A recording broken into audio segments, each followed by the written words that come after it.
Since I'm the older cousin, I get to go first.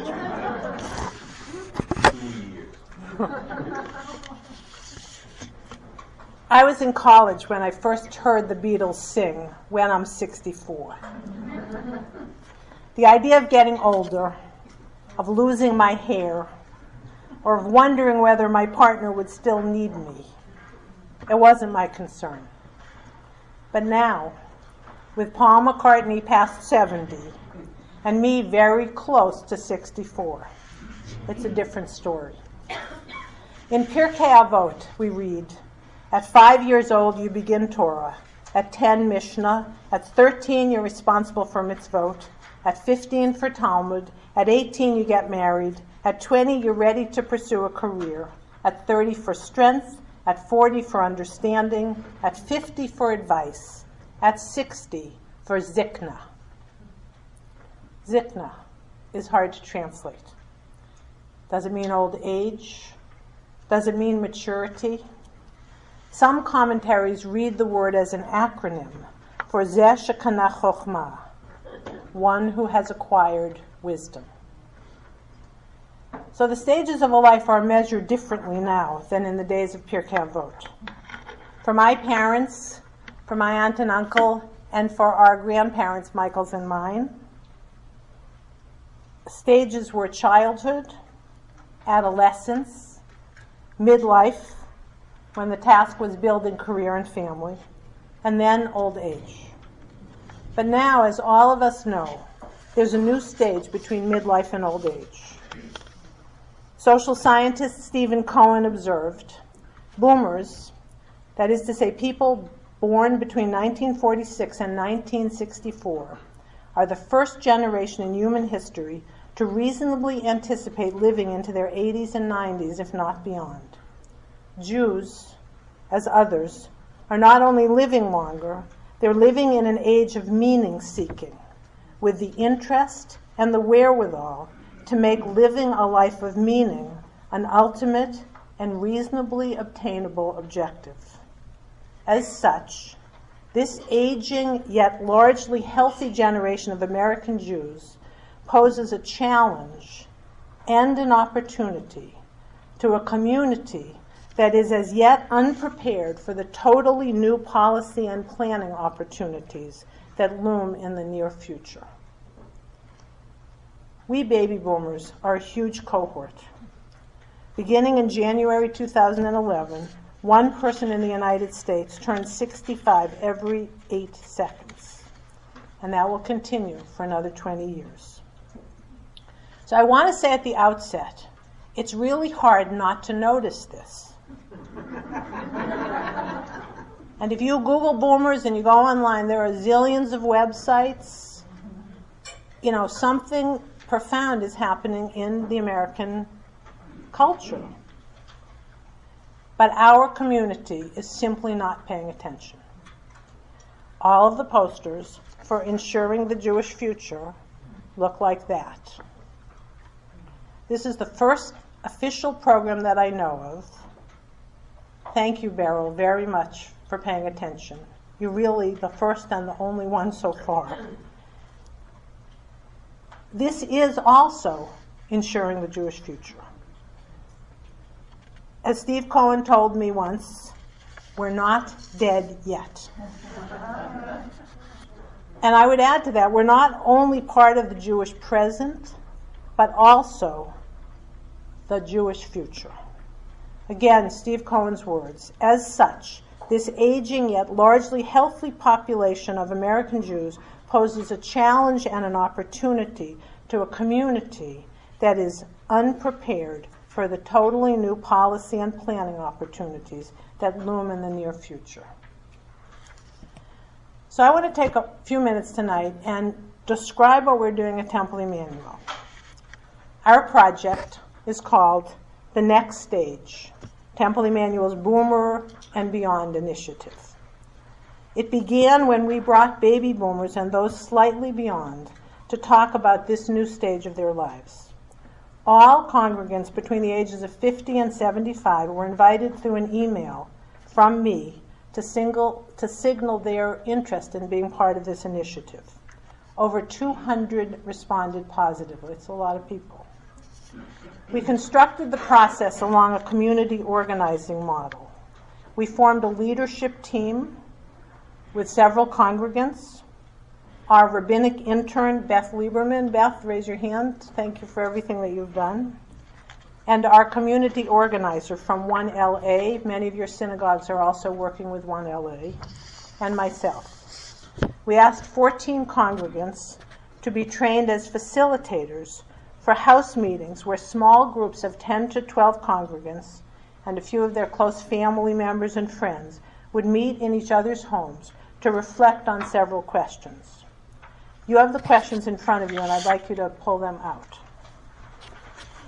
The first sheet, it looks like this.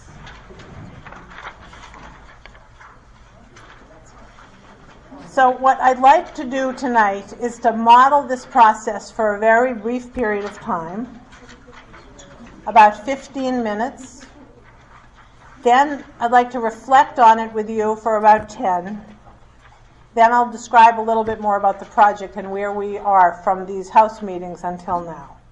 And then after that, Rabbi Paley will pick up on one of the themes that has emerged out of our work and its implications for ourselves as boomers. So here are the questions, and what I'd like you to do, probably at the whole table, let's take about 15 minutes and start with the first question, and then I'm going to stop you and then move you on to the second question and the third question. These conversations, these house meetings took about an hour, so we're just going to have a little taste of it. If people don't have enough at the table, please share. We, I think, didn't print enough. Okay, does everybody have access to somebody sitting next to it?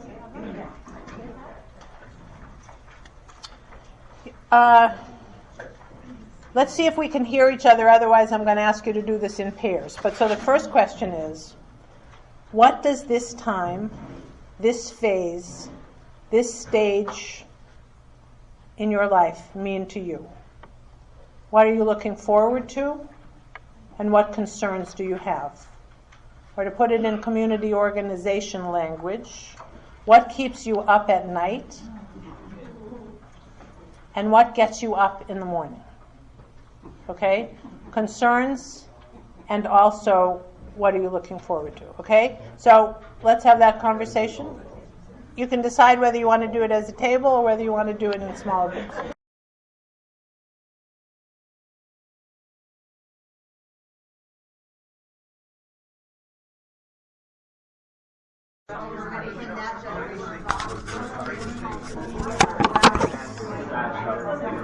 Okay, in the interest of time,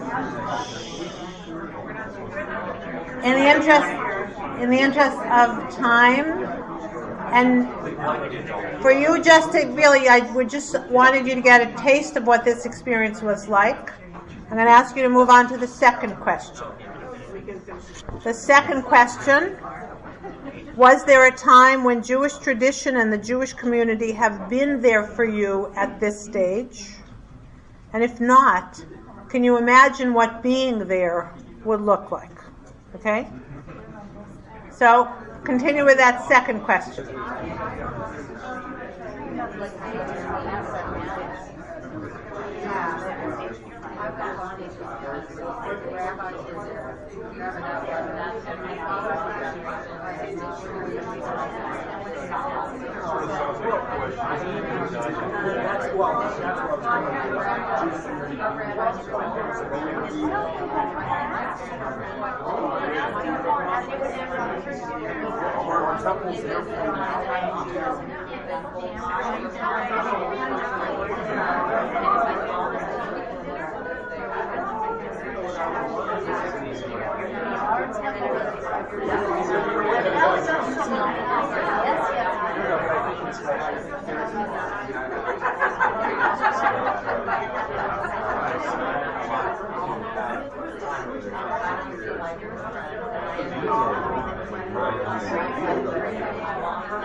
Okay, one more time.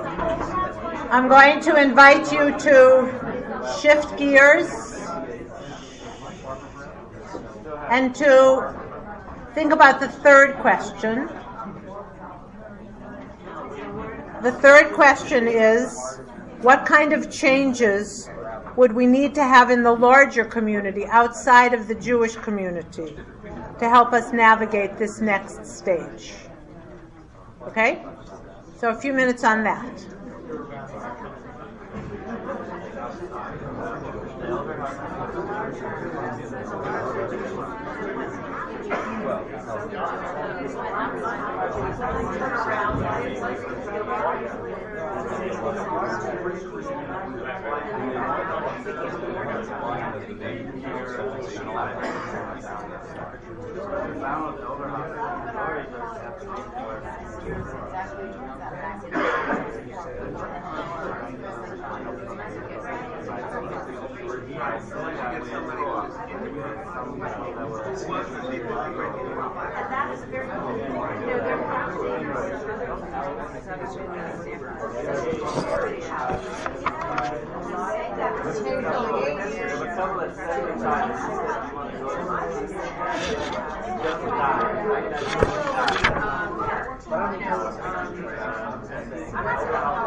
So I'm going to invite you to conclude the conversations.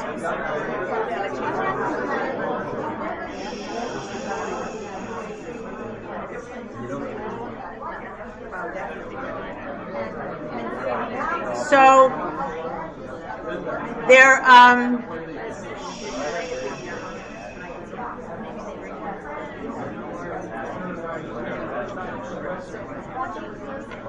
so I wanted to tell you that there was to have been an additional handout that described exactly how you do these house meetings, what the protocol was, how you invite people, and Beryl can send it if people are interested.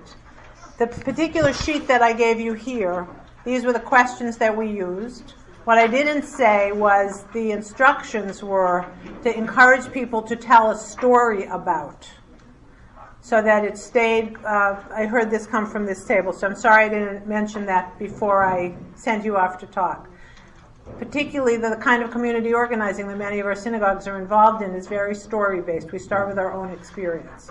So if you frame these questions in that way, tell a story about what you're looking forward to now or what keeps you up at night. It actually helps ground the conversation. What I have here are texts or questions that could be conversation starters if you wanted to go about it a different way. And you notice that these are texts not just from Jewish tradition, but from other places as well, with some leading questions.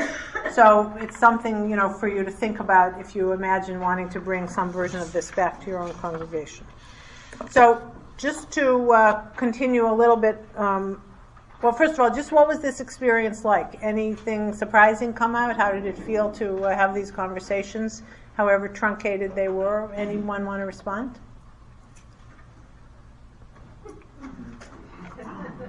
Tell us who you are. I didn't ask people to introduce themselves, so could you tell us who you are? I'm Lori Marks Rudiger. I'm the program director at Temple Aliyah and a former intern of yours. I think it's hard to break out of our own boxes. I think it's hard to get past the thinking that we have had for so long in terms of how we do things to get deeper into these questions and kind of frame break a little. Right. One of the instructions was don't let people go right to program. Try to stay in stories and in experience. We'll get to program down the line, but this is not a bunch of people sitting around a table making up a program. It's a very different kind of experience. Okay, other kinds of responses? Tell us your name. Sorry, good morning, sir. And what synagogue? Kehillat Israel. It's a nice way to get to know people fast. Know something significant about people. I think that's really true. Other thoughts? Okay. So, back to the Temple Emanuel story. About 120 community members participated in these conversations. Most agreed, but not everybody, that this was a new stage. It was captured most succinctly by the comment, compared to previous generations, we're all on borrowed time. Most people were dead by our age. So this was actually something that somebody said in one of these meetings. Many people admitted that they were facing this stage of their life through denial. A quote, I looked at this whole evening as you asking me to do what I don't want to do. That is, look ahead and think about my life. I don't want to think and plan ahead. It will just jinx everything. And there was a lot of humor in these conversations. When a cell phone went off in the middle of one of the meetings, one participant quipped, what's that? Oh, speaking of old age, it's time to take my medication. These easels around the room are actual verbatim quotes from these meetings. These are public conversations, but anonymous. So Beth was our scrivener. She came to all of the meetings. Everything was written down. And then we gathered all of the quotes together, and they're very moving. I hope that you'll have time to walk around the room and look at them. Just bringing people together for these conversations was empowering. For many, especially the men, it was the first time that they had ever shared their feelings about some of these questions. And though it was difficult, it was really liberating. For others, being together with their peers, sharing these thoughts with people they knew, but with many more they didn't know, even though they were all congregants, was the beginning of creating community. The challenge that echoed through the conversations and has become the focus of the project is the one right here. Will our generation have the bravery to reimagine and redesign our own paradigms of living? So again, before you go or when you get up for dessert, really take a minute and look at some of these quotes. After 4 months of these house meetings, the leadership team reviewed all of the narratives that had emerged.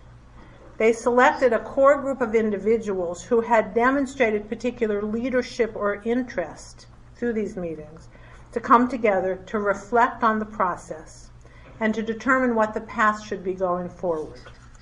4 areas for research emerged when we looked at all of the quotes, the themes of the quotes. The first, and I heard this at this table, was the issue of community. What kind of communities do we need to cultivate now in order to age gracefully.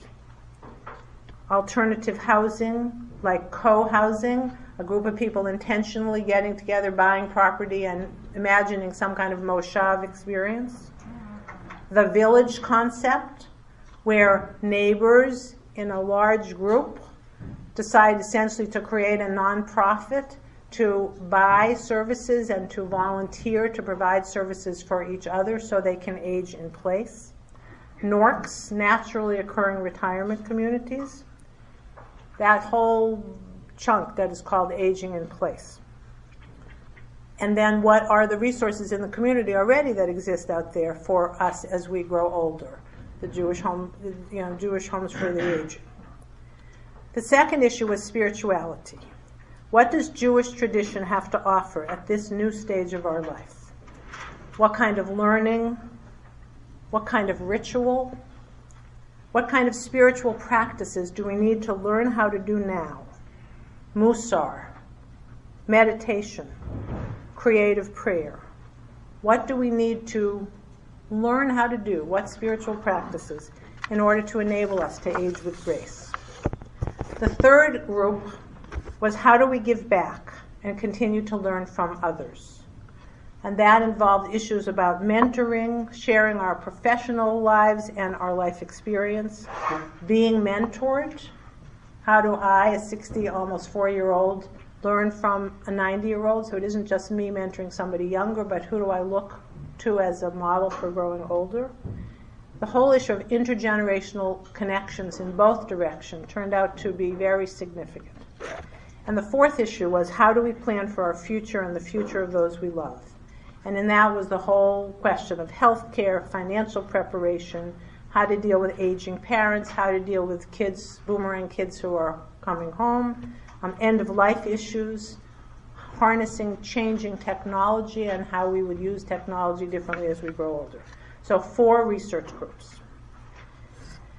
Once that became clear, we invited this whole cohort back to a summer gathering in a congregant's home.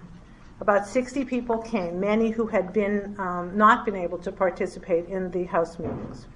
In addition to hearing a few of the community members share their experience, we heard a woman named Helen Dennis, a nationally recognized leader on issues of successful aging. She set our work in the larger context, and she suggested that we were the cutting edge of the next big idea and urged us to take seriously the significance of our work. And that was actually an important encouragement. People were invited to choose to participate in 1 or 2 of the research groups, and these research groups have met over these last period of time, and this Sunday we're going to sort of roll out what we've learned, 3 to 5 at Temple Emanuel on Sunday. You're all invited to come and see what we're doing. We would be delighted to have you participate with us. I want to just say a word about what this has been like for me. The process has been both exhilarating and challenging. It doesn't belong to me. I can't control where the journey will lead. In fact, I still don't even have a clear picture of where we're going. But I do know that in some profound way it is a Jewish journey. We're not just a synagogue creating a new program to respond to a need. We're trusting that by sharing our stories, we'll identify what really matters to us. And out of relationships, we'll discover the bravery to reimagine and redesign our own paradigms of living and the power to do it. Along the way, there have been low-hanging fruit.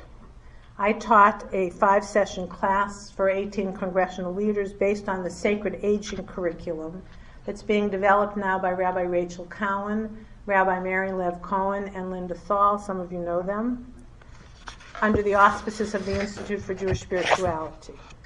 The class was taught in a congregant's home, and it explored Jewish sources about aging and Jewish spiritual tools for discovering meaning and purpose.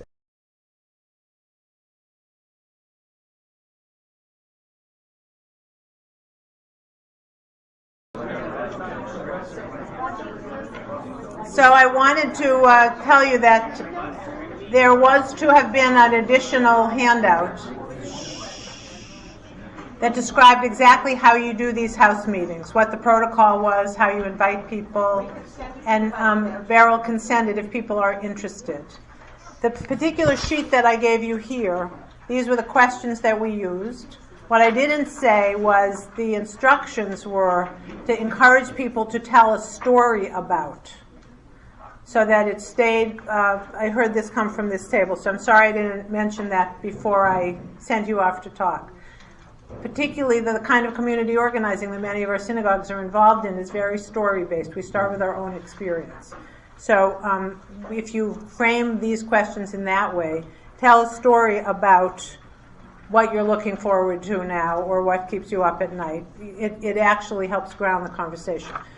What I have here are texts or questions that could be conversation starters if you wanted to go about it a different way. And you notice that these are texts not just from Jewish tradition, but from other places as well, with some leading questions. So it's something, for you to think about if you imagine wanting to bring some version of this back to your own congregation. So just to continue a little bit, well, first of all, just what was this experience like? Anything surprising come out? How did it feel to have these conversations, however truncated they were? Anyone want to respond?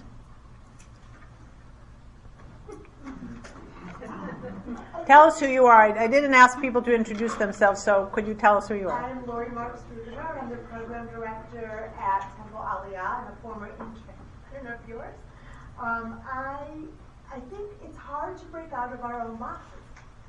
I think it's hard to get past the thinking that we have had for so long in terms of how we do things, to get deeper into these questions and kind of frame break a little. Right. One of the instructions was don't let people go right to program.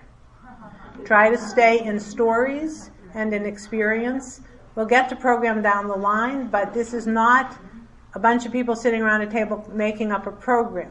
It's a very different kind of experience. Okay, other kinds of responses?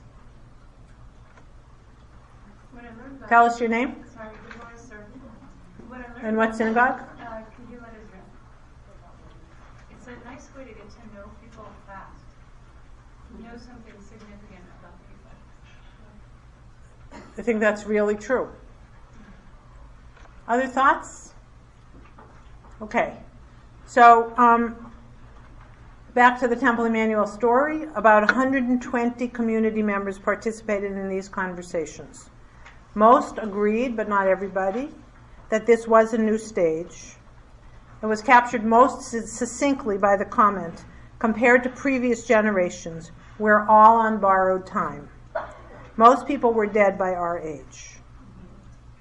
So this was actually something that somebody said in one of these meetings. Many people admitted that they were facing this stage of their life through denial.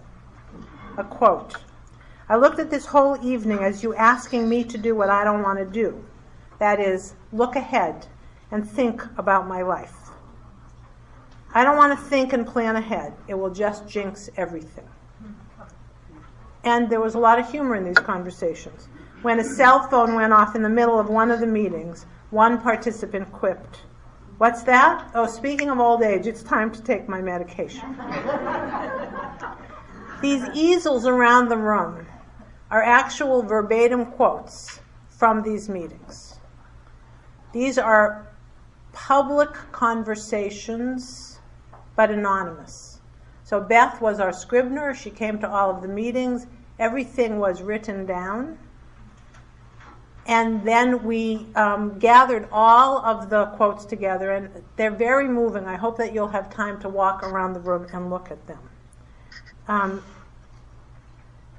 Just bringing people together for these conversations was empowering. For many, especially the men, it was the first time that they had ever shared their feelings about some of these questions. And though it was difficult, it was really liberating. For others, being together with their peers, sharing these thoughts with people they knew, but with many more they didn't know, even though they were all congregants, was the beginning of creating community. The challenge that echoed through the conversations and has become The focus of the project is the one right here. Will our generation have the bravery to reimagine and redesign our own paradigms of living? So again, before you go or when you get up for dessert, really take a minute and look at some of these quotes. After 4 months of these house meetings, the leadership team reviewed all of the narratives that had emerged. They selected a core group of individuals who had demonstrated particular leadership or interest through these meetings to come together to reflect on the process and to determine what the path should be going forward. 4 areas for research emerged when we looked at all of the quotes, the themes of the quotes. The first, and I heard this at this table, was the issue of community. What kind of communities do we need to cultivate now in order to age gracefully? Alternative housing, like co-housing, a group of people intentionally getting together, buying property, and imagining some kind of moshav experience. The village concept, where neighbors in a large group decide essentially to create a nonprofit to buy services and to volunteer to provide services for each other so they can age in place. NORCs, naturally occurring retirement communities, that whole chunk that is called aging in place. And then what are the resources in the community already that exist out there for us as we grow older? The Jewish Jewish homes for the aging. The second issue was spirituality. What does Jewish tradition have to offer at this new stage of our life? What kind of learning? What kind of ritual? What kind of spiritual practices do we need to learn how to do now? Musar, meditation, creative prayer. What do we need to learn how to do? What spiritual practices in order to enable us to age with grace? The third group was how do we give back and continue to learn from others? And that involved issues about mentoring, sharing our professional lives and our life experience, being mentored. How do I, a 60, almost 4-year-old, learn from a 90-year-old? So it isn't just me mentoring somebody younger, but who do I look to as a model for growing older? The whole issue of intergenerational connections in both directions turned out to be very significant. And the fourth issue was how do we plan for our future and the future of those we love? And in that was the whole question of health care, financial preparation, how to deal with aging parents, how to deal with kids, boomerang kids who are coming home, end-of-life issues, harnessing changing technology and how we would use technology differently as we grow older. So 4 research groups. Once that became clear, we invited this whole cohort back to a summer gathering in a congregant's home. About 60 people came, many who had not been able to participate in the house meetings. In addition to hearing a few of the community members share their experience, we heard a woman named Helen Dennis, a nationally recognized leader on issues of successful aging. She set our work in the larger context, and she suggested that we were the cutting edge of the next big idea and urged us to take seriously the significance of our work. And that was actually an important encouragement. People were invited to choose to participate in 1 or 2 of the research groups, and these research groups have met over these last period of time, and this Sunday we're going to sort of roll out what we've learned, 3 to 5 at Temple Emanuel on Sunday. You're all invited to come and see what we're doing. We would be delighted to have you participate with us. I want to just say a word about what this has been like for me. The process has been both exhilarating and challenging. It doesn't belong to me. I can't control where the journey will lead. In fact, I still don't even have a clear picture of where we're going. But I do know that in some profound way it is a Jewish journey. We're not just a synagogue creating a new program to respond to a need. We're trusting that by sharing our stories, we'll identify what really matters to us. And out of relationships, we'll discover the bravery to reimagine and redesign our own paradigms of living, and the power to do it. Along the way, there have been low-hanging fruit. I taught a 5-session class for 18 congressional leaders based on the Sacred Aging curriculum that's being developed now by Rabbi Rachel Cowan, Rabbi Mary Lev Cohen, and Linda Thal. Some of you know them, under the auspices of the Institute for Jewish Spirituality. The class was taught in a congregant's home, and it explored Jewish sources about aging and Jewish spiritual tools for discovering meaning and purpose at this stage. IJS is publishing a book that's essentially a guide to leading this course, to teaching this course. And if there is an interest in our community, not just the Temple Emanuel, but by a bunch of synagogues getting together, the IJS will bring this program to Los Angeles, and we could, pioneer this program. And what it would be is they would train rabbis and lay leaders to teach this material into the community through synagogues or living room learning or whatever.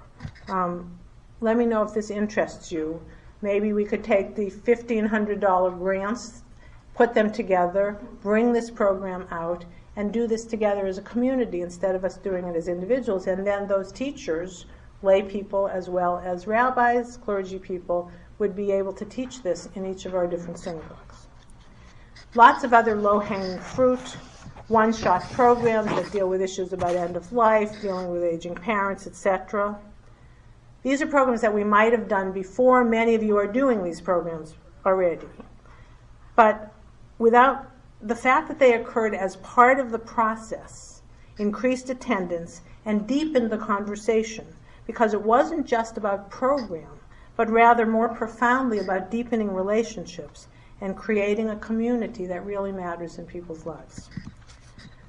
An important low-hanging fruit has been the revelation across each of these research groups that mentoring isn't only about professional issues, but it's also about sharing life experience. Congregants have come forward asking for help navigating some of the challenging waters of life. How do you deal with a parent who has Alzheimer's? How do you deal with your own recently diagnosed illness? And then others have offered to share their experience with similar issues. And we've been able a little bit to be the shadchan, the matchmaker. Often these pairings are cross-generational. Just knowing that somebody has been there and survived, it's empowering, as is the specific advice and resources that can be shared. Typically, the way that happens in a synagogue is that somebody comes to the rabbi, tells me what's going on, and I know somebody who's been through that. I call that person and say, can I make this shidduch? Imagine what it might look like in our synagogues if it wasn't just through the rabbi. What would our websites look like if this could be somehow something that we could figure out how to do? What if we shared a website together as a community? I think there's lots of different things we can think about doing. And ultimately, it would deepen the power of Jewish tradition and Jewish community in our lives. Finally, the awareness about the initiative has encouraged several congregants to turn to me for help in creating new rituals for this stage of their life. One of them is specifically mentioned in the tablet article. There are lots of other ones that have emerged. Still, it comes through the rabbi. Imagine what it would look like if we could train lay leaders to be ritual facilitators, so that you're at a stage in your life where you want to create a ritual for turning 60, for turning 70, for taking off a wedding ring after the death of a spouse, there are many, many different moments at this stage of our life that Jewish tradition doesn't yet have a ritual for. What if it weren't just the clergy? What if all of you who are interested would learn how to do it and could help each other? In our synagogue, out of this process, new leaders are emerging. Some congregants who were only peripherally connected are now more engaged. Relationships are being created among congregants as opposed to just between congregants and clergy, and that's really important. And new leaders have joined the leadership team. In a recent panel, the Dean of Columbia's School of Public Health talked about the attributes of wisdom. For her, wisdom is the ability to integrate a lifetime of accrued objective knowledge with a capacity to understand and to value our subjective life experiences.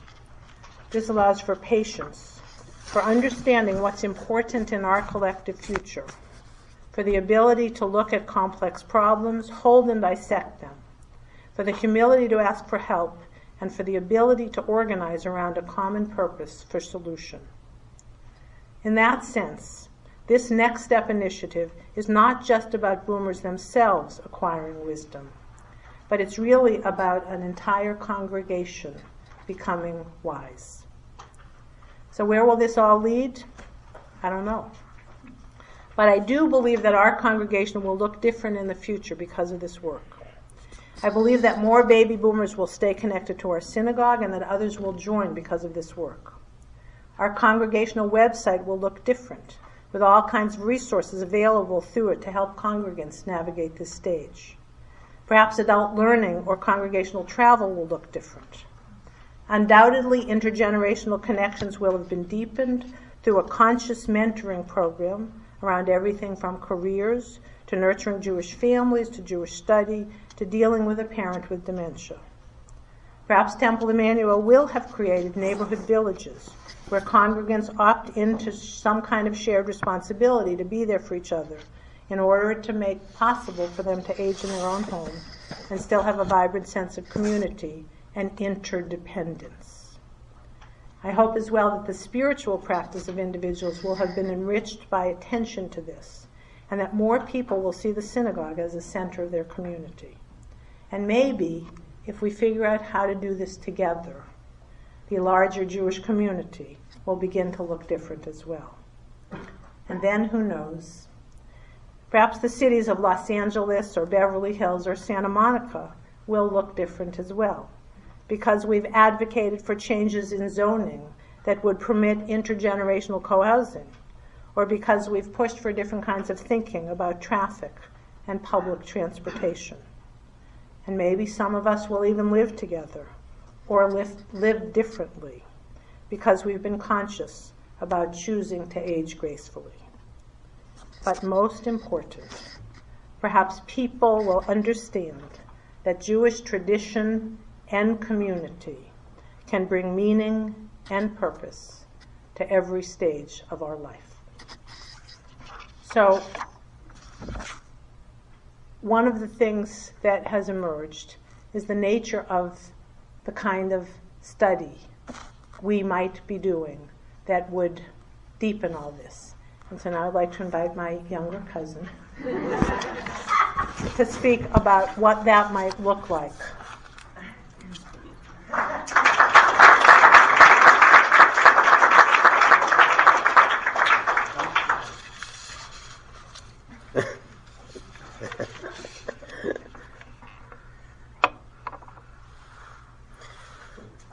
It is a learning in reverse order, a learning that no longer starts from Torah and leads into life, but the other way around, from life, from a world that knows nothing of the law, or pretends to know nothing, back to the Torah. That is a sign of the time. It is a great pleasure for me to be here, and it is a great pleasure to stand up and talk with my cousin Laura Geller. It's also a great pleasure to be in Los Angeles, which is, I think, in the mid-70s today instead of New York City, which was 9 degrees. Usually in New York we live in overheated apartments, but my wife reported, and last night I could feel myself, that it was so cold it came through the windows. So we were cold even in the houses. So it was really, when we're part of this kind of Arctic vortex. Maybe you'll get it here, but I don't know. So it was quite delightful. And I'm just happy to be here and to think about this topic. Baby boomers. Baby boomers to me conjures a whole different image. It conjures an image of youth. And yet, when I look in the mirror, I know that the baby boomers are no longer, and my beard is gray and my hair is gone, and so I think about that. I almost never speak autobiographically because I don't think my life is that interesting. But I want to reflect on my own story a little bit for you tonight, and then think about the words of Franz Rosenzweig, and then we'll have a conversation together. I often make up stories about my young life, but Laura's here, so.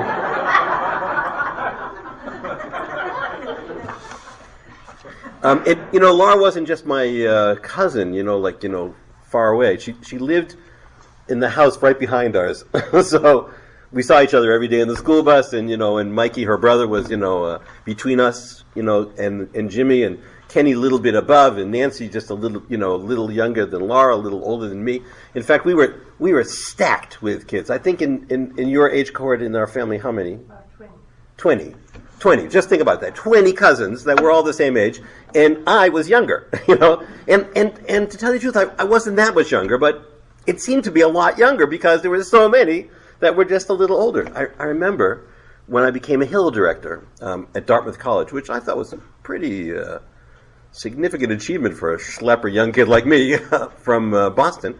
I met Laura at a Hillel conference, and in the beginning it was wonderful to be together, but I felt that she had treated me like a little junior. So I think I approached you and I said this, and Laura said, well, it's because you think I'm 12, and so I treat you like you're 10. And that was exactly right. Sad to say, it was exactly right. Because, and once I realized that, Laura says more important things to me than probably anybody else I know, because she knows all sorts of parts, that it was right. Because in our family it was all so stratified because there were so many. You just have to think about this. My grandfather, Harry, I brought a picture of him. It's a little small for you, but there he is with his little cigar. I carried it in my wallet. So whenever people show me pictures of their children, I show them pictures of my grandfather. I think it's fair. My children keep on changing. My grandfather will be this way forever. And so my grandfather Harry and Uncle Billy, they lived on they were brothers, and they were part of a family of 12. And so we had, and our mothers were first cousins, and many of their other, all the other siblings of the original 12 had mostly girls, and they were all first cousins, and they put an organization together called Cousins by the Dozens. And we were their grandchildren, and it was an enormous family, right? We didn't come together all that often. We came together on Hanukkah time because that was when our great uncles and aunts would give us presents. So, and then we have to, and then for most of the families this was not a big deal, but for our family we would then have to write thank you notes to them for the rest of the year, because we had learning disabilities, but we had to do it anyways, and whatever the presents were, let me tell you, it wasn't worth the thank you notes. The most amazing thing about our family was that they were a family. I remember traveling some years ago with a friend of mine, and I would often call my cousins when I would get to different cities, and he said to me, "Is there a city that you don't have a cousin?" And I said, "I didn't think so." They were just everywhere, and you would run into them, and he said, "Can you remember all their names?" And I said, "Yes, I can," because they felt connected to each other. So I when I think about the baby boomers, that is the baby boomer image that I have. I have these almost unending number of people that were just our age and had our experience and our loves and our laughters and our games, our Hanukkah presents, our traumas that write in the thank you notes, our difficulties in reading in school, and that every day when you got home, your mother already knew what you had done before you got home. Because one of your cousins had reported it, in one way or another. Some people thought that was airless as a way of living, and I felt it was wonderful. I felt it was the very essence of community.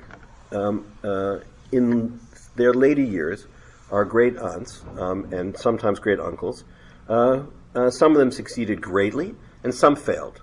And I remember the conversations between my grandfather and some of his siblings about supporting the ones that had failed. And so we, as Cousins by the Dozens, famously did a cookbook of all the family recipes of all the foods that you could eat at the Hanukkah parties. But we also helped each other. And we also sometimes supported each other, and sometimes we didn't. And when I think about the cousins by the dozens. I think of all of the great things that they did, and I think of all the opportunities that were lost. Because, like many large Jewish families, they were extremely good at fighting with each other. And so of course they did. But sometimes they didn't. Sometimes when a debt needed to be paid, or an apartment needed to be rented, or support needed to be given, there was support and there was money and there was real love and care. And they took care of each other. When I think about our baby boomer generation, I wonder where that will come from. Most of us have moved, or we don't feel part of a big clan, and we don't feel that the people that we grow up with care about us. We don't live on streets the same way that Laura and I did when we grew up in our leafy street of Brookline, Massachusetts. When I was growing up, I thought I was, without a doubt, the dumbest kid on the street. I think I was maybe the dumbest kid on the street, but and my next door neighbor was really smart. But then later he won the Pulitzer Prize, and the kid across the street is the president of the Cleveland Browns, and next to him is a guy that became the president of UJA-Federation of New York. I was the dumbest kid on the street, but the other people were the smartest people in the world. I just didn't know I had to cope with that. You know, they didn't say, "Oh no, you're fine in the world, but on this street you're nothing." And so I think about that. I think about what the baby boomers have to contribute to community, partially because of our memories of growing up in the 50s and 60s. And I haven't thought about that for a long time, but I'm thinking about it now. And partially because we will, as Laura said, be well for longer, clear for longer, licensed to do things, more mobile for longer, and we will be also confronted with grief. We will have a number of experiences as a generation that almost no generation in human history have ever had before. And what we make of that, what the baby boomers will make of that, will be unique, and either it will be great or it will be a disappointment. And I'm hoping that it will be great. So that's what I want to focus my attention on now. One more personal story. Sitting next to Laura Geller is my cousin. Laura Geller is my friend Richard Siegel. When I was 17 years old, I just have to tell you how Jewish our street was. Completely Jewish. Completely. I think the DeSantis's on whatever the circle was. You know, I don't know. I can't remember the name of the circle anymore because I'm a baby boomer. The one off Arlington Road, the one, the little loop. So anyways, the distance. But other than that, everybody was Jewish. But no one was like Jewish. No one, that Laura Geller could become a rabbi. It's ridiculous. Really. We didn't even know the Gellers were Jewish. Really. We thought they were Reform. It was like another world to us. We were, we at least went to shul a couple of times a year. We didn't even know they went to shul. So they didn't go to our shul. And when they went, they certainly didn't call it shul, So the fact that she went off to college and she said, "I'm going to become a rabbi," I couldn't have been more surprised. First of all, I don't know if you know this, but she's a woman. Growing up and having a woman become a rabbi, it really wasn't part of the lexicon. It was way up. But when I was 17 years old, this whole community of our street, which had such a big impact on me, began to go to college. They began to dissipate, and the kids a couple years older than me went off, and they weren't really going to come back. And I went off in search of community. And the community that I found was, in fact, a Jewish community. It was called the Chavrat Shalom. And so when I was 18 years old, I met my friend Richard Siegel. He had really long hair and a very long beard, and he wore, when he ever wore a tie, really crazy ones, and rarely. And we became part of what I would understand to be an intentional community. If you want to read about the community, you can look at the first Jewish catalog by Richard Siegel, and you can read about that. And you can even read an incredibly embarrassing and adolescent article by young Michael Paley, which I won't even mention much more than that because I think I was 19 when I wrote it, and like all things that you write when you're 19, you regret it. The most amazing thing about that experience, the Chavrat Shalom experience, besides we had people like Art Green and Jim Kugel and Michael Fishbane and Barry Holtz and Richard Siegel and the Strassfelds and all those people, so the people that were really marvelous in every way, but they were young, they were in their 20s, was that they studied together. We studied together. And we studied together in such a way that it wasn't so much about the text alone, it was about speaking through the text. And that it was the first time in my life, I, like many people my age group, went to Hebrew school, and it was a torture. I remember, wearing my baseball outfit, and I wasn't much of a baseball player. In fact, my best part of baseball playing was wearing my uniform to Hebrew school. It wasn't on the field. And so we were stripped away of all these texts. We were stripped away of the kind of study and background and learning that we might have done to help us negotiate the different aspects of life as we change from being kids into being adolescents, from being adolescents to being young married and to going off into our career. At the Chavurah, we weren't. At the Chavurah, in Somerville and in New York and in Washington and other places, we used those texts to speak to each other and to have serious conversations. And when we opened those text studies to the public, people came. We were shocked that they came. But they came in large numbers. These were not what one would understand to be usual synagogue offerings of adult education. These were serious. These were personal. These were opening up your heart when you read a particular kind of Jewish text. And it's that I want to, in the next few minutes, propose to you. In the Torah, there's a lot about age. Most religions are founded by young people. The Prophet of Islam, you can feel him on his horse. He's young and he's strong and he goes off and fights wars. The messianic figure of Christianity, Jesus, doesn't make it past 33. The Buddha, we know about his youth and his enlightenment. Even Krishna and Arjuna are warriors as they seek enlightenment and enchantment. But not us. Judaism is founded by senior citizens, first and last, and they go out of their way to tell you, Joseph, he's 17 when he has the wheat dreams, and he's 30 when he stands before Pharaoh. But most of the people in the Torah are old, right?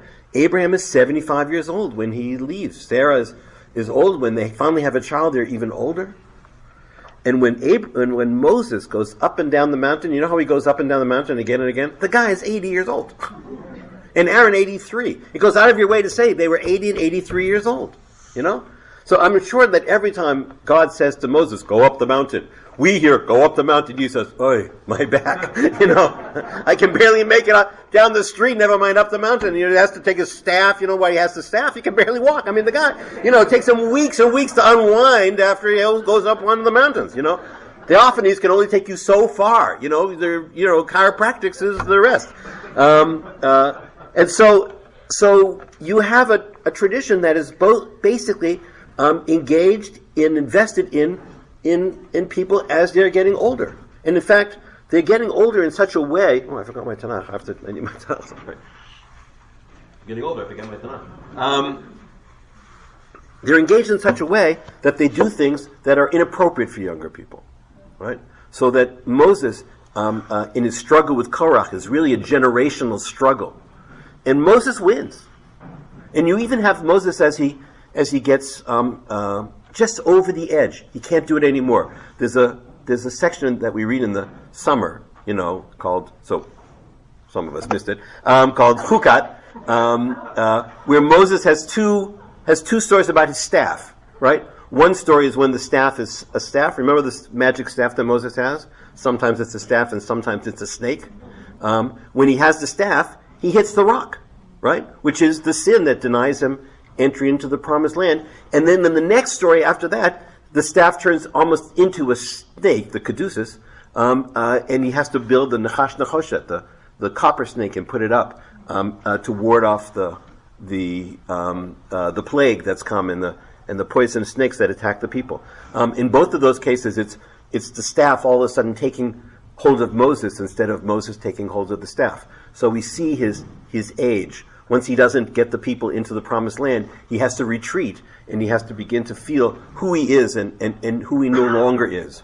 I said earlier today that it's striking that just before Moses gets the Ten Commandments, and we have the general revelation on Mount Sinai, Moses is told by his father-in-law, you think you're such a big shot, you're not. He criticizes Moses. I mean, really, it's one of the most remarkable introductions to a great moment. You can't really control the whole people. You have to get other judges. You have to get people to do smaller groups. You have to let go a little bit. And then, as soon as he's able to do that, the general revelation comes.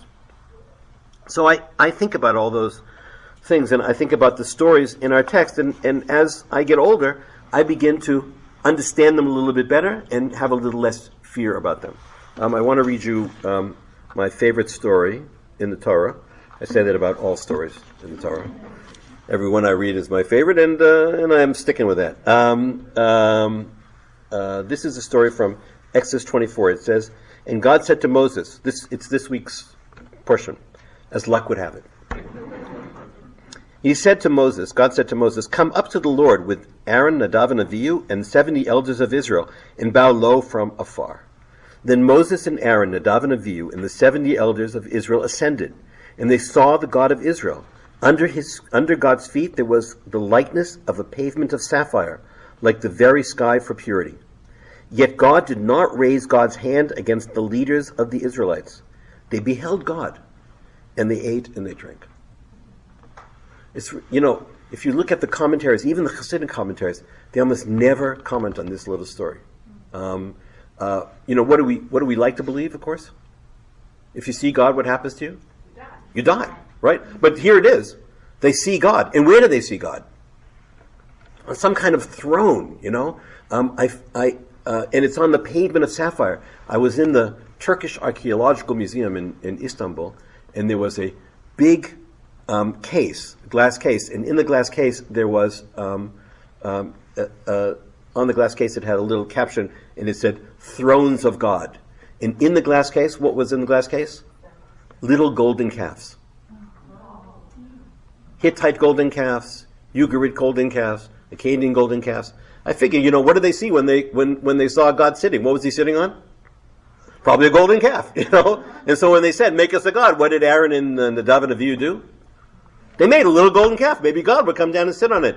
That's my view, I don't think it was such a sin. I think it was like a summer art project. I think God took it wrong, Oh my God, it's an idol. No, it was the throne. They were making a throne. God would come. This is off the topic. I just wanted to make sure I told you that. The line that's most important to me is that God did not raise God's hand against the leaders of the Israelites, and they beheld God. We learn that when you see the face of God, you die. But in this story, you don't die. But you don't die not because you don't usually die. Why don't you die? Because God restrained God's self. Right? It was an act of kindness, an act of chesed that God gave to us. Otherwise, they wouldn't mention it. When I was 8 years old, my beloved grandfather, not the one that I share in the family with Laura, but on the other side, as we always call them. They always like that. Oh yes, I'm from the other side. And Grandpa Morris was a wonderful and smiley person. I don't carry his picture in my wallet. I carry his picture in my heart. And he decided that he was 61 years old and he should get to know his grandchildren better. So he decided to take us on trips, one by one, right? And so he took my father and me. I was the first one for reasons of scheduling only, no other particular reason. I wasn't favorite or oldest or youngest or anything. I was just one of the grandchildren, and he was going to do it over a period of years, right? That's what he said. I can remember. I'm going to do it over a period of years, but don't worry, I'll get to go away with each one of you, take a parent and and we'll go off. And we went off to Maine. And we went to, Mount Desert Island. And we had just my grandfather and my father and me, we had like paradise.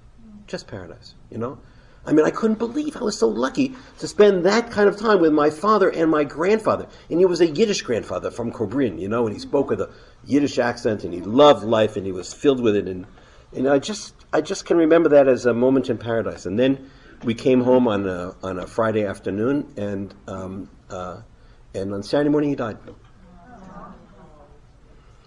And boy, and none of the other kids got to come with him. It was just me. I was the only one. And I tried to tell as much of the story to my cousins as I could tell them. Because he was 61, and he was from Europe. And he was so smiling, he had such a great light in his face. And he died. So my father, who was not religious, went to shul every morning and sometimes he would take us on the way to school. And so he took me to shul one morning on the way to school.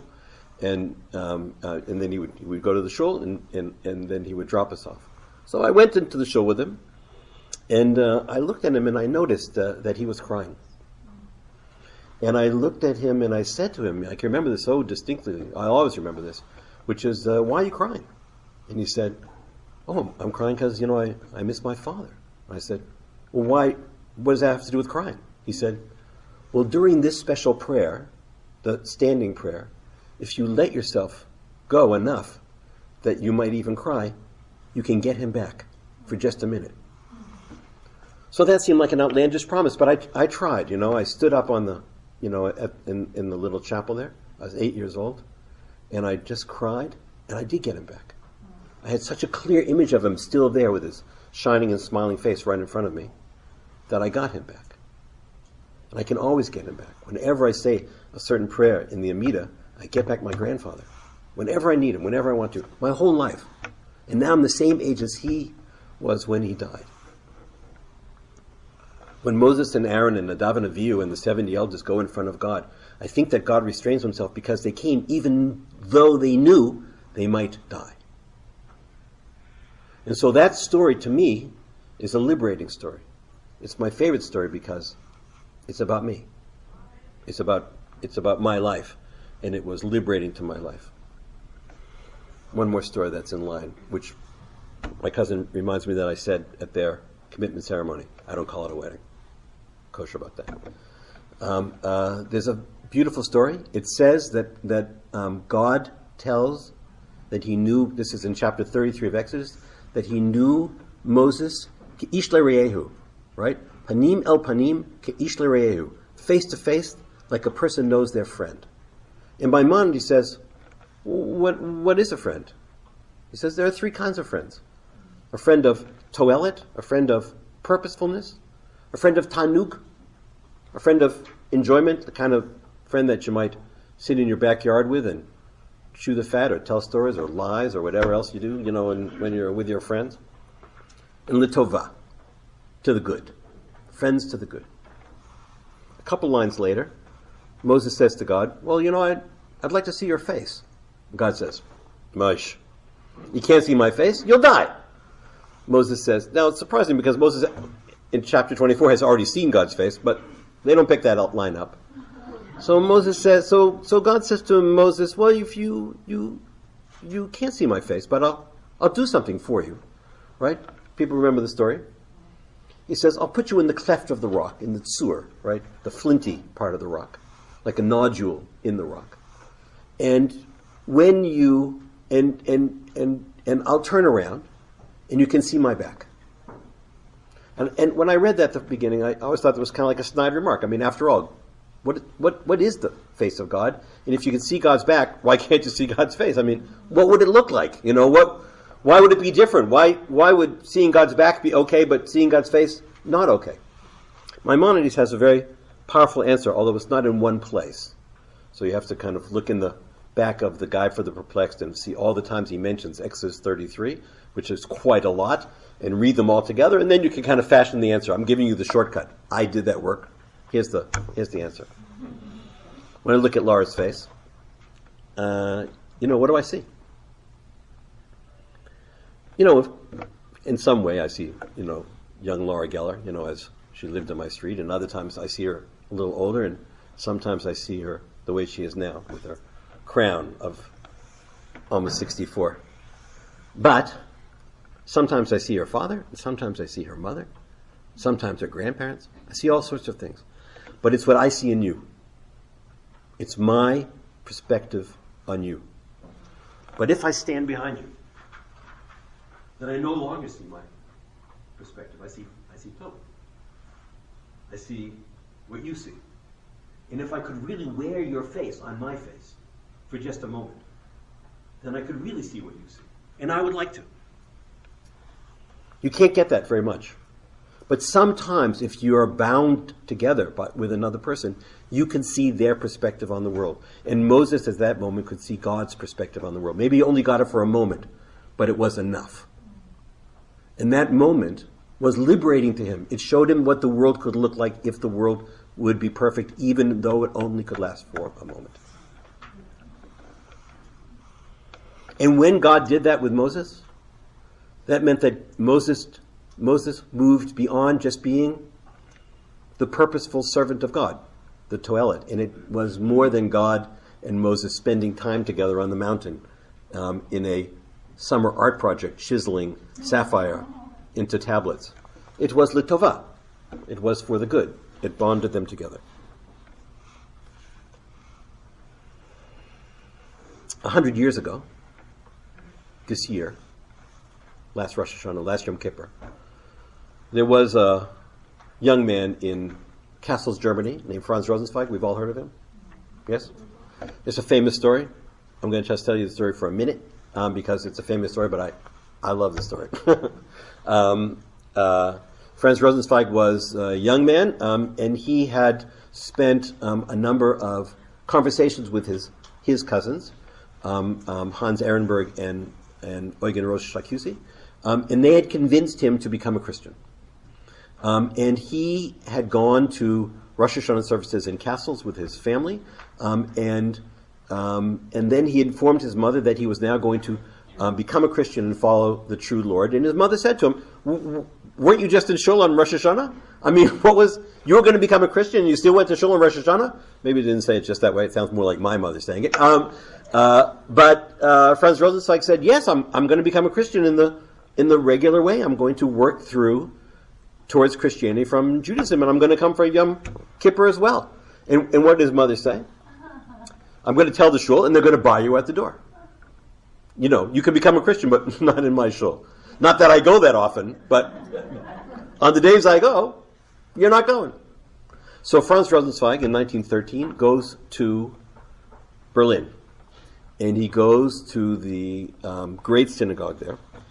This is not the story that everyone tells, but this is the story as I heard it from Nachum Glatzer, who heard it from Franz Rosenzweig. So I tell you this story this way. He went to the synagogue on Yom Kippur, and just on time because he was German, and wore his top hat and morning coat, and they didn't let him in because no ticket. So Franz Rosenzweig, according to Glatzer, says, this is the moment of my life. I need to go to this service on this Yom Kippur because I need to have a final Jewish spiritual experience before I become a Christian. Not usually a way to get yourself into a synagogue.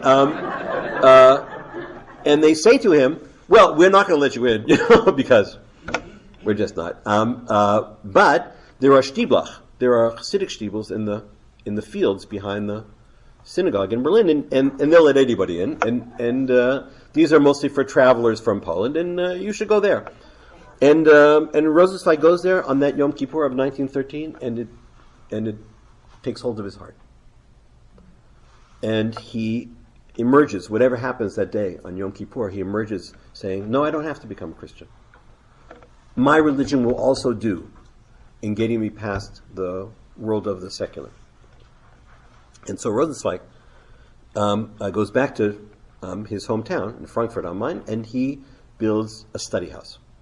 But it is not a regular study house. Rosenzweig likely today would have met up some, traditional rabbi and become a traditional Jew, and disappeared. But Rosenzweig doesn't do that.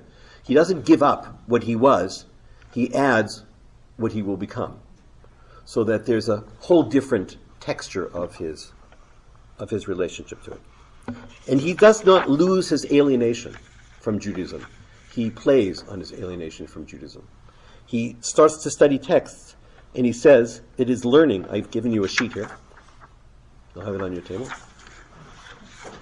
The whole thing is beautifully written and important from where it says, then came the emancipation. I'm not going to read the first two paragraph, first 2 pages, you can read them yourself, but on the second side where it says 98 at the top, halfway down, it says the last sentence in the second paragraph. A new learning is about to be born. Rather, it has been born. It is a learning in reverse order, a learning that has no longer starts from Torah and leads into life, but the other way around, from life, from a world that knows nothing of the law or pretends to know nothing, back to the Torah. That is a sign of the time. It is a sign of the time because it is the mark of the men of the time. There is no one today who is not alienated, who does not contain within himself some small fraction of alienation. All of us to whom Judaism, to whom being a Jew has again become the pivot of our lives, and I know that in saying this here, I am not speaking for myself alone. We all know that being Jews, we must not give up anything, not renounce anything, but lead everything back to Judaism, from the periphery back to the center, from the outside in. This is a new sort of learning, a learning for which, in these days, he is most apt to bring with him the maxima of what is alien. That is to say, not the man specializing in Jewish matters, or if he happens to be such a specialist, he will succeed, not in the capacity of a specialist, but only as one who, too, is alienated, as one who is groping his way home. It is not a matter of pointing out relations between what is Jewish and what is non-Jewish. There has been enough of that. It is not a matter of apologetics, but rather finding the way back into the heart of our life, and of being confident that this heart is a Jewish heart, for we are Jews. It's particularly beautiful, and for Rosenzweig, really clear. Rosenzweig was not known for his great, simple prose and clarity, but this is quite clear. I have an exercise for us. I believe that one of the things that we can do in our communities is be a place of stories, of narratives. And then when people come in from life to the centers, whether they're synagogue centers, community centers, or other centers, that they can find texts that will help them through their lives. And I think that many of us have already done that. And I thought that we would spend a few minutes, I shared 2 texts with you about my own life, to share some texts with each other. Is there a text, in other words, a story from the Torah, or a poem, or a story from Jewish history, or a figure, or something that speaks to you uniquely about your life? It was always done in Jewish study, was that you studied Torah, and then you tried to attach it to your life. But how about the other way around, the way Rosenzweig says it? So I thought we'd take a few minutes now, and we would spend the time at each table, or maybe smaller little groups, maybe 2 or 4 of you together. Is there a text, is there a story that is the story that speaks to you about a certain moment or a certain conundrum in your life? So maybe we'll take a few minutes to do that.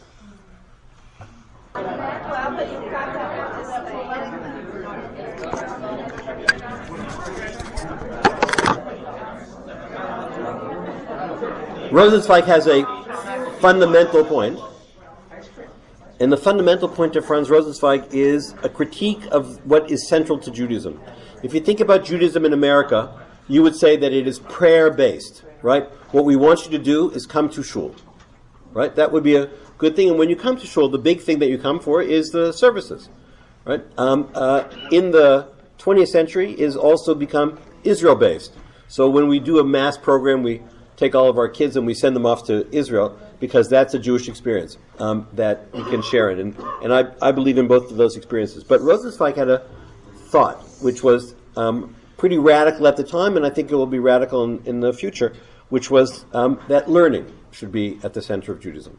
That when you came to a synagogue, or you came to a community center, you would come to learn, right? More than prayer. He thought prayer was highly poetic and lots of images and music, and it was very hard to get it right. And it was highly repetitive, he thought. The famous story about Rosenzweig was that when they once asked him if he put on tefillin, he said, "Not yet," because the mitzvah didn't speak to him.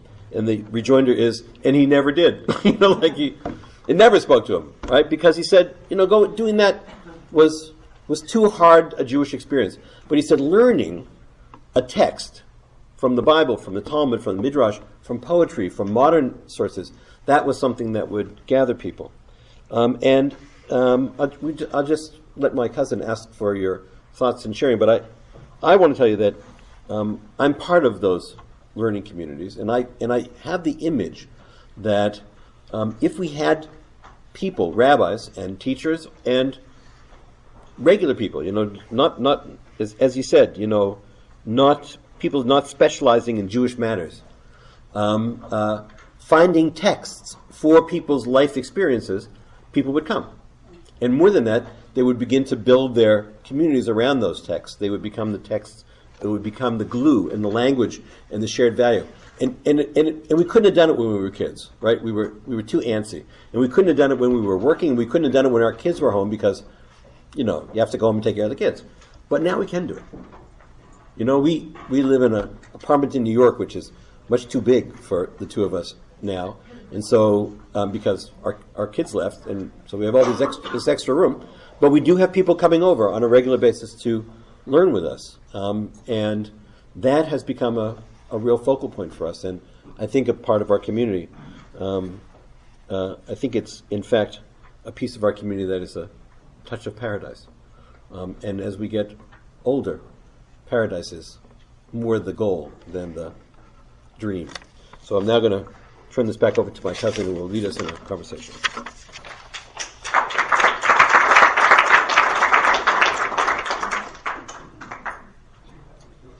So we want to hear from you. Reactions, questions, thoughts about how you might bring some of this energy to your own congregations, ideas for what we could do together. How do we get our community leaders, the Jewish Community Foundation, the UJA-Federation, to engage with us in this work? Thoughts? Again, tell us your name one more time. Can you just even stand up? Can you stand up so we can hear? Hi, I'm Rabbi Laura Geller, and I'm wondering about the Covenant Foundation grants that are up now that are for Jewish educators. And, I was just looking on the website today, and it says Jewish educators, and I think, oh, kids, right? But what about training up educators within our synagogue to do these learning communities, et cetera, and that's So to get the attention of funders and to help them perhaps reorient some of their the direction of their funding. Tell us your name. Having a road show. Can you stand up? So Sure. Temple Kiva, Rosie Labriola. How about having a road show where a group such as tonight, but maybe for a less lengthy time, just goes to different synagogues and kind of puts on a similar presentation as this so that people kind of get an idea about what's going on, and then maybe offshoot from that, each synagogue could come up with their own ideas? it's a lovely idea. Again, you'd see maybe a version of this model this Sunday, so any of you that are interested, really come to Emanuel at 3 o'clock, 8844 Burton Way.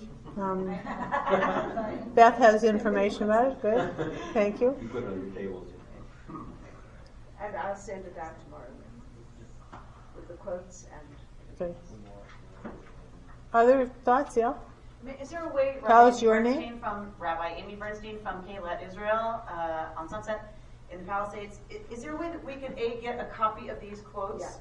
Yeah. That would be great, Beryl. We'll Thank send you. it to you tomorrow. That'd be awesome. And also then, the piece that Laura mentioned that I didn't send you, which was how to do a meeting.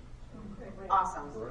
So a way to even have people understand that this is a conversation that's happening or possible. They may not be interested, but if they are, how can we in synagogues trigger people's interest to say, oh yes, that's a conversation I'd like to be a part of. It's a conversation that's going on. How do we even start that awareness for people to be able to opt in? Again, what we did was there was a sermon, and then there was an email. And we all have these kind of databases where you can send targeted emails to people between the ages of 50 to 75. So if we could get models of that, that would be very helpful. Or, one of the interesting things that we've had at Emanuel is that people that are slightly older, who were not included in the initial invitations, many of them were angry. So one of the questions is, who is the demographic that we're speaking about? And there are in all of our congregations healthy people active people that are in their 80s, you know, who's in the conversation when we're talking about boomers? If it is too far beyond, how does that change? I mean, these are complicated issues, and some people are in marriages where somebody is a boomer and somebody is a post-boomer, and then there are sometimes people who are younger. I mean, so we have struggled with this and continue to struggle with it. You have to be sensitive. And again, I don't know where this is going to lead. And I mean, do you notice that boomers are joining your synagogue? Yes. So what we see at Emanuel, honestly, is that the people that are joining are families with young children, no surprise. But a lot of them are people my age, often joining as individuals, whether they're married or not, whether they're partnered or not, because they have more discretionary time. Some of them have more discretionary income, but not everybody, and so we need to notice that the financial situations of people are quite complicated. One of the quotes are, I didn't know that I was going to be taking care of my mother. Does anybody see it? Yes, I do. Can somebody read it out loud? With all my careful financial planning, I didn't anticipate having to support a mother who lived well into her 90s. My parents are both in their late 80s. They work at working. My father goes to the office every day. I am the only sibling in LA, so I know. I am the one who will get the phone calls. Our 23-year-old is back home, and it's amazing to be working on that relationship. We are sandwiched. Our daughter is 22, about to graduate college. We are the sole support for all of that. We are caring for my father now. My parents never expected to be this old or this dependent. We heard lots and lots and lots of quotes like that. So, you know, how do you get the attention, Amy, of people in your congregation? Amy, how do you get the attention? You could, you know, bring some people together in a focus group and sort of ask about that, and, you know, then bring resources into the congregation that would help people deal with stuff like that. You know, that's one way. Yes? Yeah, I'm Jeff Melvoin from University Synagogue. One of the things I take away from this, and I really appreciated both of your talks, I thought they were very insightful and very moving as well. But one of the things that was very impressed upon me, or was impressive to me, is the sense of a paradigm shift, a cultural shift that goes way beyond simple programmatic changes Right. in what we do as a synagogue. And That's I think right. the takeaway here is to try to find that silver bullet or that golden lasso that's going to make the difference. We're going to fail because it's not about finding a simple program You're right. or trying to make something programmatic or fit a paradigm that already exists. It's going to be, patience is going to be required as these shifts occur and we see what's effective. And doing things that are centered in the home and a lot of satellites. So it's not necessarily happening in the synagogue, but it's happening in the synagogue community. And our sense of what a synagogue is and what it embraces, I think, has to be flexible if we're going to be successful. Because I know that we get frustrated at universities sometimes saying, how come we get the same suspects Right. to come to the temple?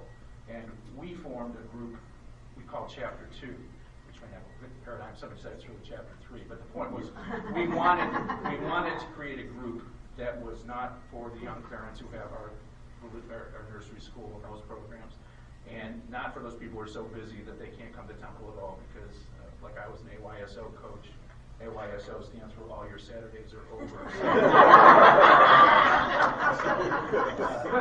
We know we're not going to get them. But then we had the Silver Generation, and up until recently they've been very strong, but there's also, and we love them and we respect them and they're a very important prop to our synagogue, but there's also a certain, when certain people of a boomer group see those people, they don't want to be That's involved. exactly right. And so we set things up in a way that we ran into problems with being exclusionary. And our program's now in its third year, and I think we've decided now to advertise broadly, and the groups become somewhat self-selective. Also, somewhat sadly, our Silver Generation group is not as robust as it once was.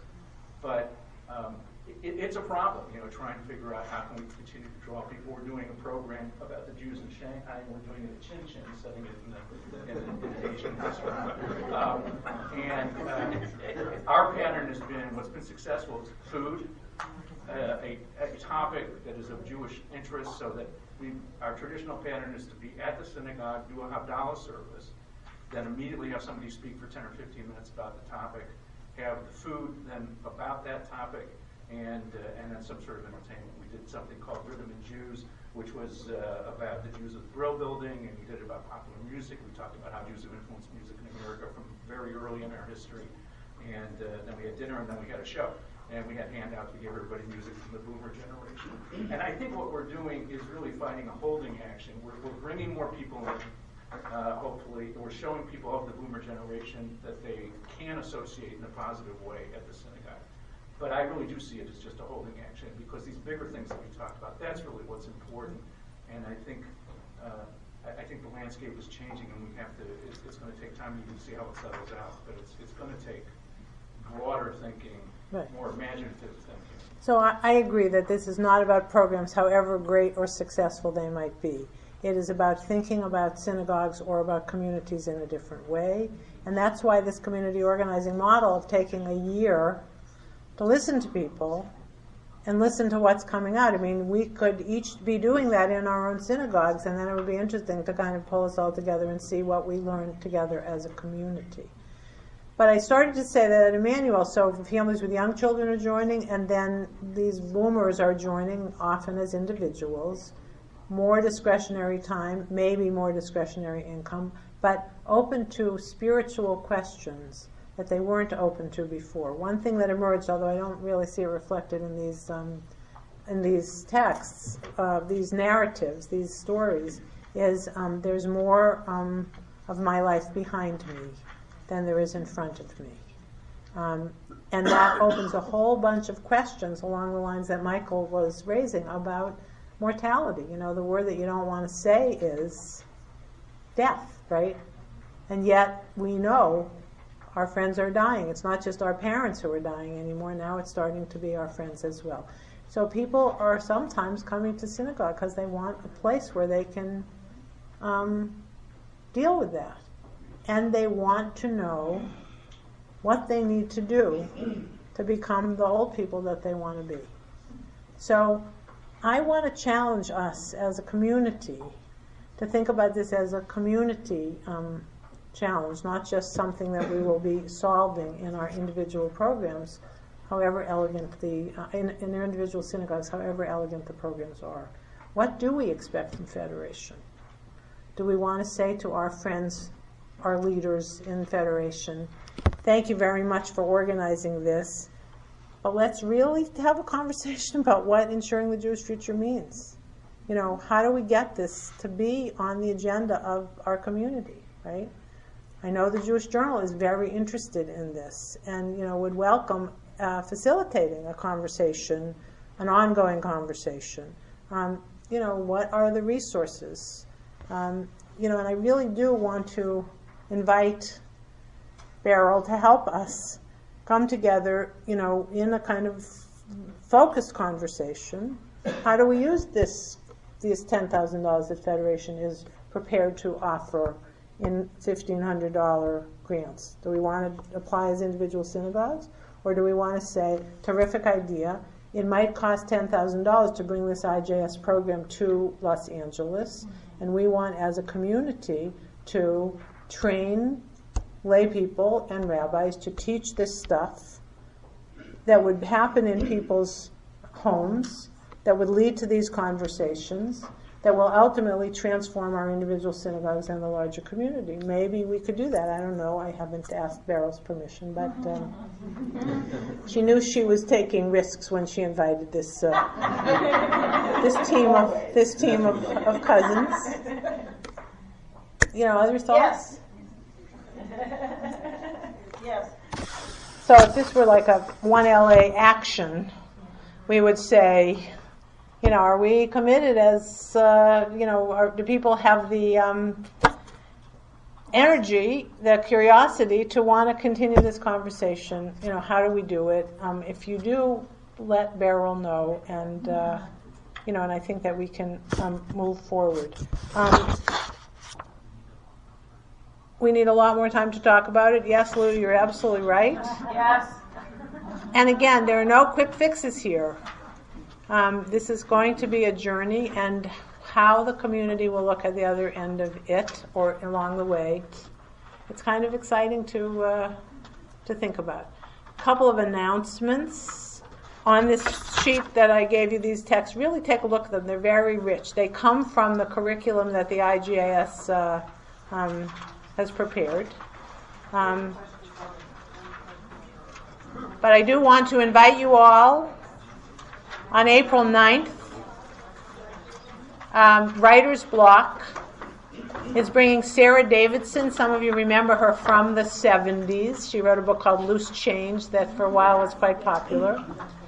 She, for the past 2 years, has been spending time with Rabbi Zalman Schachter Shlomi, who is working on a project that he calls the December Project. He is now quite old. He wrote 15 years ago a book called From Aging to Saging. There's a quote number 4. Had he written this book right now, it would be a bestseller, but like everything else Zalman did, he was 15 years ahead of his time. It is going to be coming out again in a new version. But anyway, this new book called The December Project was Sarah Davidson meeting with him over 2 years and sharing his reflections on what it means to die, basically, mortality. It's a very moving book, and I think it'll be an interesting evening, and you're all invited to participate in it. Are there other thoughts, other concluding thoughts? What I'd like to do just in closing is ask somebody to read that piece right back there. The tablet article speaks about a ritual. Somebody called me as they were about to go to their mother's apartment when they had just moved their mother into a nursing facility. She and her sister were on their way to their mother's apartment to clean it up, to close it up. And so this congregant called me and said, "What is the prayer that you say when you're closing up your parents' apartment?" And I said, there should be a prayer. And it turns out Jack Reamer, the wonderfully talented Rabbi Jack Reamer, had written a prayer. It was published in Reform Judaism a couple of years before. I adapted it and sent it to them. And it's referred to in this tablet article. Some days after the tablet article came out, I got this email from somebody that I've never heard of from Virginia. Can you just read it out loud? My sisters and I are so appreciative of the prayer that was printed in the January 6th issue of Tablet magazine. Our mother recently died, and the responsibility of cleaning out her home of 50-plus years fell to us. Every item we touched, donated, and gave away to our friends in our synagogue caused tears as well as laughter as we remembered the details of our lives in the wonderful home that she and our father created for us in our small town, where they nurtured our Jewish education and identity. The prayer has offered us a sense of closure and relief. Now, many months after her untimely death, I read your words and cry, because I know that she would have been so proud that we respected the sanctity of her home. Your prayer puts into words our feelings and gives us comfort. Thank you again.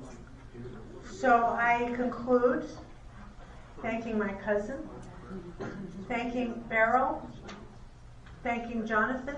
Sorry, you, Jonathan.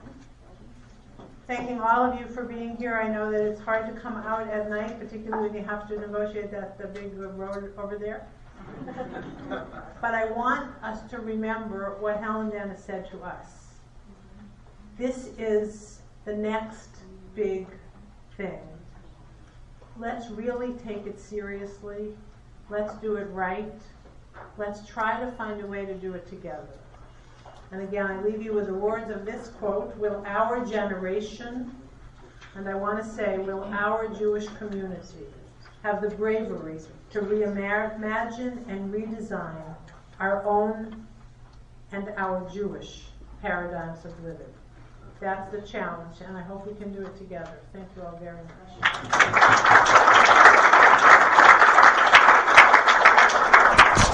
I want to